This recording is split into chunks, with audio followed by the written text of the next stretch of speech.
Syukur sebagai pintu keberlimpahan. Definisi syukur, lisan, hati, dan amal. Dalam bahasa Arab, syukur berasal dari kata syakara, yang berarti membuka atau menampakkan nikmat.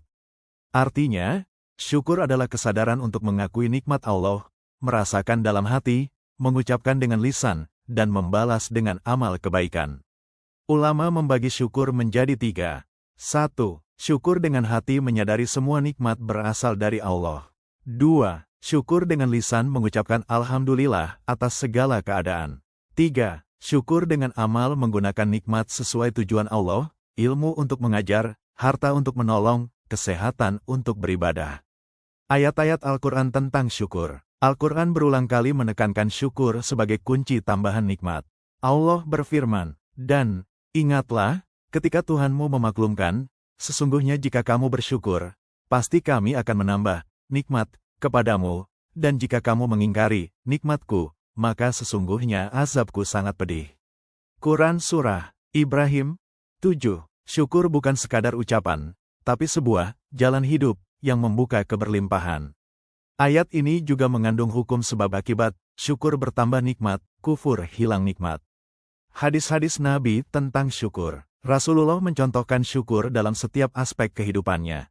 Beliau bersabda, barang siapa tidak bersyukur kepada manusia, maka ia tidak bersyukur kepada Allah. Hadits riwayat Tirmidzi. Hadis ini mengajarkan bahwa syukur bukan hanya kepada Allah, tetapi juga kepada sesama manusia. Menghargai bantuan orang lain adalah bagian dari syukur. Ada pula hadis yang sangat menyentuh. Ketika Nabi ditanya mengapa beliau salat malam hingga kakinya bengkak, beliau menjawab, tidakkah aku ingin menjadi hamba yang bersyukur? Hadits riwayat Bukhari dan Muslim. Ini menunjukkan bahwa syukur bukan hanya ucapan, tetapi tindakan nyata. Teladan syukur dari sahabat Rasulullah. Salah satu sahabat yang terkenal dengan rasa syukurnya adalah Abu Bakar As-Siddiq. Meski kaya raya, ia tetap rendah hati dan senantiasa bersedekah. Pada Perang Tabuk, Abu Bakar menyerahkan seluruh hartanya untuk perjuangan Islam. Ketika ditanya apa yang ia sisakan untuk keluarganya, ia menjawab, aku meninggalkan Allah dan Rasul-Nya untuk mereka. Syukurnya bukan dalam bentuk menyimpan harta, tapi membagikan untuk kebaikan.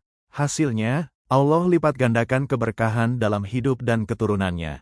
Latihan praktis, syukur dalam kehidupan harian. Syukur bisa dilatih, bukan hanya dirasakan. Berikut beberapa praktik sederhana. 1. Jurnal syukur harian setiap malam, tulis 3 hal yang kamu syukuri hari ini. Bisa sekecil, minum air segar, atau bertemu teman baik.